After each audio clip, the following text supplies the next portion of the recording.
कहानी की शुरुआत एक सुंदर कपल से होती है जो मेले में घूमने के लिए आते हैं। वह एक दूसरे को किस करते हैं। तभी कुछ लड़के उनकी फोटो ले लेते हैं और कहते हैं, तुमने इतनी सुंदर लड़की कैसे पटा ली। डैन के सीने में गुस्सा उबल रहा था। इतनी बेइज्जती के बावजूद डैन ने आखिरकार अपना स्वाभिमान त्याग दिया। घर आकर वह ठंडे पानी से खुद को धोता रहा, मानो शर्म को मिटाने की कोशिश कर रहा हो। फिर भी जब वह बिस्तर पर लेटा तो दिन का दृश्य उसके दिमाग में बार बार घूम रहा था। अगले दिन जेसी ने अपनी झुंझलाहट एक पंचिंग बैग पर निकाली और गलती से कोच के चेहरे पर मुक्का मार देती है, लेकिन दोनों हंस पड़े और दोस्त बन गए। जेसी ने अपने पति के बारे में शिकायत करते हुए कहा कि डैन एक समर्पित पारिवारिक व्यक्ति था, लेकिन फिर भी वह असंतुष्ट महसूस करती थी, सिवाय गुरुवार की रातों के। उसके साथ जीवन बेहद उबाऊ था। आप जानते हैं, वह परिवार पर बहुत ध्यान देता है और मैं भी देती हूँ। मुझे उसकी यह बात बहुत पसंद है। लेकिन जो बात उसे नहीं पता थी वह यह थी कि शादी से पहले उसका पति पिछले 18 सालों से एक खूंखार हत्यारा था। वह एक अच्छा पिता और पति बनने पर ध्यान केंद्रित कर रहा था, लेकिन उसके धैर्य ने उसे वह शांतिपूर्ण जीवन नहीं दिया जिसकी उसे आशा थी। अगली सुबह डैन बच्चे को लेकर कुछ खरीदारी करने सुपरमार्केट गया। जैसे ही उसने फ्रिज का दरवाजा खोला, एक अजनबी उसकी ओर बढ़ने लगा। खतरे को भांपते हुए डैन की सहज प्रवृत्ति जागृत हो गई। उसने हत्यारे से कहा कि कम से कम उसे अपने बच्चे को नीचे रखने दे।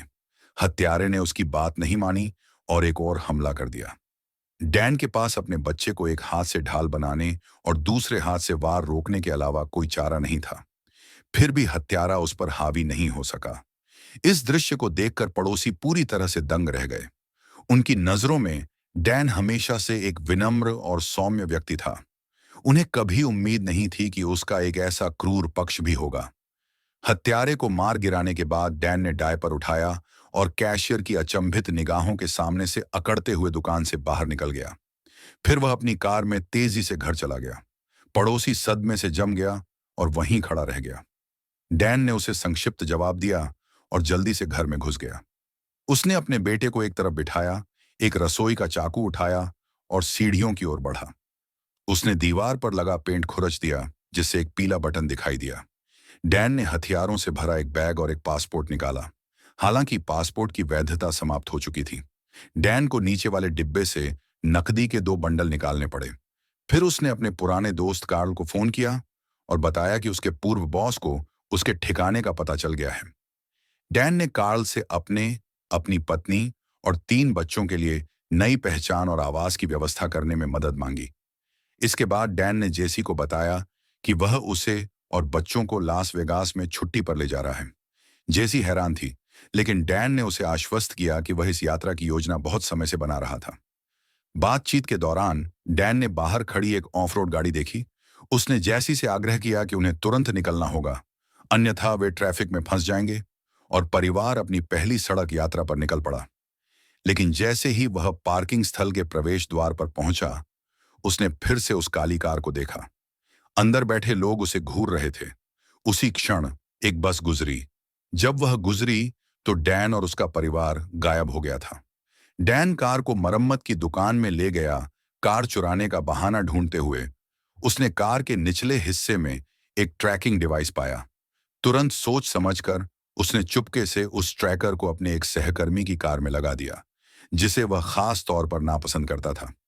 फ्रीवे पर जाओ। अगर तुमने कार तेज चलाई तो तुम्हें चालान मिलेगा। इसका खर्च मैं उठाऊंगा।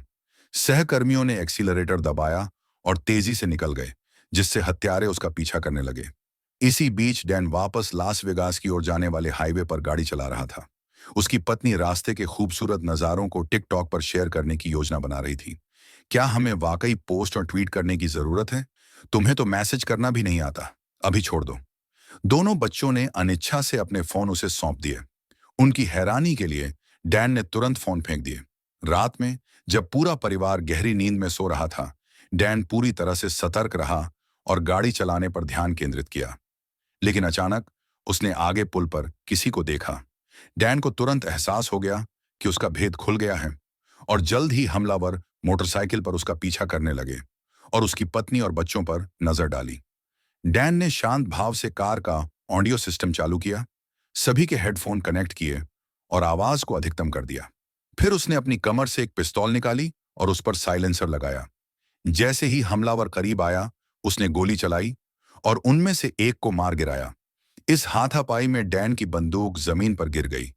उसने इधर उधर टटोला, लेकिन उसे नहीं मिली। आखिरकार वे लास वेगास पहुंच गए। डैन की पत्नी बहुत खुश थी। डैन द्वारा बुक किए गए बेहद आलीशान स्वीट को देखकर जेसी को अपनी आंखों पर विश्वास नहीं हो रहा था। उसने डैन के साथ कैंडल डिनर के लिए एक खूबसूरत लाल ड्रेस पहनी। डैन ने अपनी असली पहचान बताने का फैसला किया। जेसी यह जानकर हैरान थी कि डैन फ्रेंच बोल सकता है।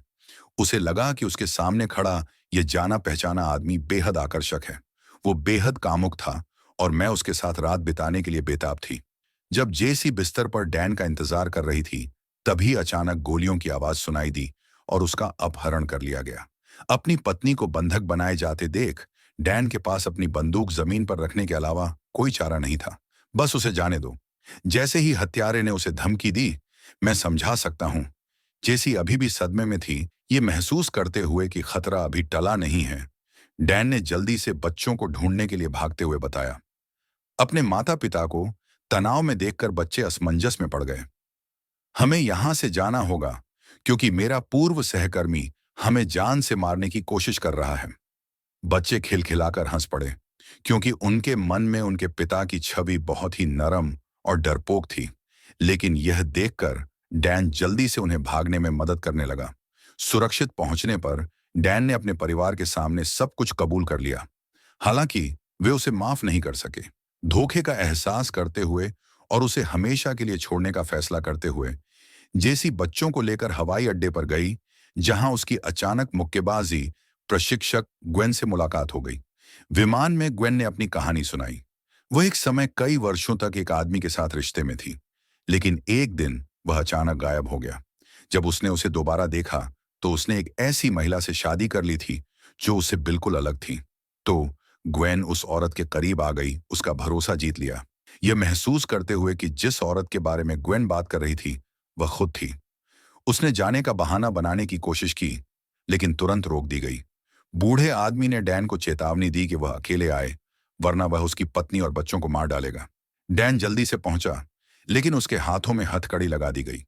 जेसी और बच्चों को छत पर ले जाया गया। यह अब दो महिलाओं के बीच द्वंद्व था। ओह नहीं! एक बॉक्सिंग कोच के रूप में ग्वेन ने आसानी से जेसी को एक ही मुक्के से जमीन पर गिरा दिया।